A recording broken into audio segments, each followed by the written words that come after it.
Yeah.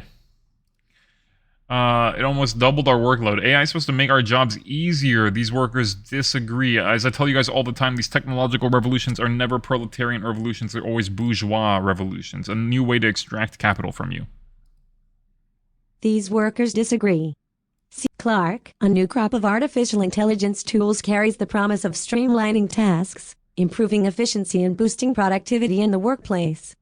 But that hasn't been Neil Clark's experience so far. Clark, an editor and publisher, said he recently had to temporarily shutter the online submission form for his science fiction and fantasy magazine, Clark's World, after his team was inundated with a deluge of consistently bad AI-generated submissions. They're some of the I worst remember this. This stories was we've funny. seen. Actually, Clark said of the hundreds of pieces of AI-produced content he and his team of humans now must manually parse through. But it's more of the problem of volume, not quality. The quantity is burying us. It almost doubled our workload, he added. This is a very specific case because yes, they accept submissions into their like their tech publication, their tech like comic thing, right? Tech story, comic, whatever. Yeah, science fiction, fantasy magazine, right? And they're just getting a ton of AI generated submissions because people just want to get on that platform. They just want to get on that little podium and be like, I was on Clark's World, right? Okay, weirdos. So, a thorn in our side the last couple months, anticipating they're going to have to close submissions. It's going to reach a point where we can't handle it. Since ChatGPT launched late last year, many of the tech world's most prominent figures have waxed poetic about how AI has the potential to boost productivity, help us all work less and create new and better jobs in the future. In the next few years, the main impact of AI on work will be to help people do their jobs more efficiently, Microsoft co-founder Bill Gates said in a blog post recently. But as is often the case with tech, the long-term impact isn't always clear or the same across industries and markets. Moreover, the road to a techno-utopia is often bumpy and plagued with unintended consequences. Yes. Whether it's lawyers fined for submitting fake court citations from ChatGPT or a small publication buried under an avalanche of computer-generated submissions. Big tech companies are now rushing to jump on the AI bandwagon, pledging significant investments into new AI-powered tools that promise to streamline work. These tools can help people quickly draft emails, make presentations and summarize large datasets or texts. In a recent study, researchers at the Massachusetts Institute of Technology found that access to ChatGPT increased productivity for workers who were assigned tasks like writing cover letters, delicate emails and cost-benefit analyses. I think what our study shows is that this kind of technology has important applications in white-collar work. It's a useful technology.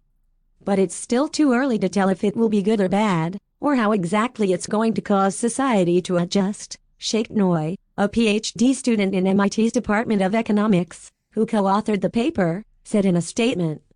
Neil Clark, editor of Clark's World magazine, Matthias Cormann, the Secretary General of the Organization for Economic Cooperation and Development recently said the intergovernmental organization has found that AI can improve some aspects of job quality, but there are trade-offs.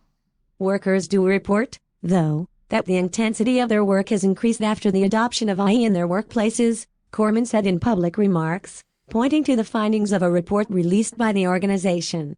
The report also found that for non-AI specialists and non-managers, the use of AI had only a minimal impact on wages so far, meaning that for the average employee, the work is scaling up, but the pay isn't. Yep.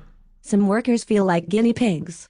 Like I said, this is not a proletarian revolution. This is a bourgeois one, a way to extract more value from you, right? And if, like, they're not automating away the busy work, they're just making it so that you have to do more intensive work, right? Like, it's not like, yeah, workers feel like guinea pigs. Let's continue. Ivana Sala, the research director for the International Association of Machinists and Aerospace Workers, said that workers in her union have said they feel like guinea pigs as employers rush to roll out AI-powered tools on the job.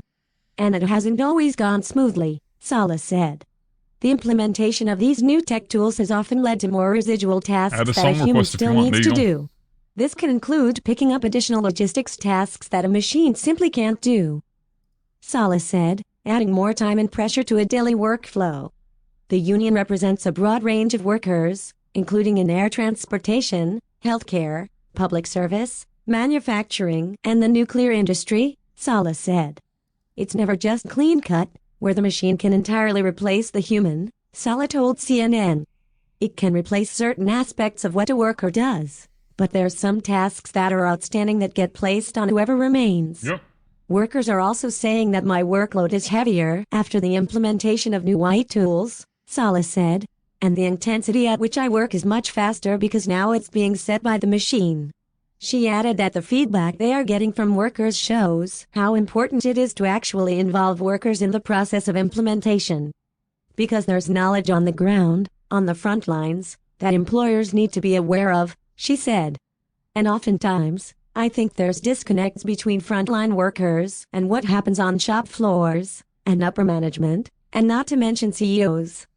Perhaps nowhere are the pros and cons of AI for businesses as apparent as in the media industry. These tools offer the promise of accelerating if not automating copywriting, advertising and certain editorial work, but there have already been some notable blunders. News outlet CNET had to issue substantial corrections earlier this year after experimenting with using an AI tool to write stories. And what was supposed to be a simple AI-written story on Star Wars published by Gizmodo earlier this month similarly required a correction and resulted in employee turmoil.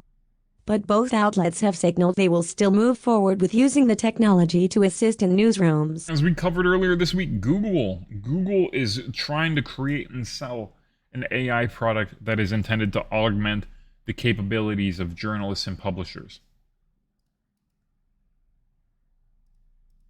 Others like Clark, the publisher, have tried to combat the fallout from the rise of AI by relying on more AI. Clark said he and his team turned to AI-powered detectors of AI-generated work to deal with the deluge of submissions, but found these tools weren't helpful because of how unreliably they flag false positives and false negatives, especially for writers whose second language is English. You listen to these AI experts, they go on about how these things are going to do amazing breakthroughs in different fields, Clark said. But those aren't the fields they're currently working in. Yep. As it goes. I mean, I really don't think this is surprising to anybody who's been paying attention.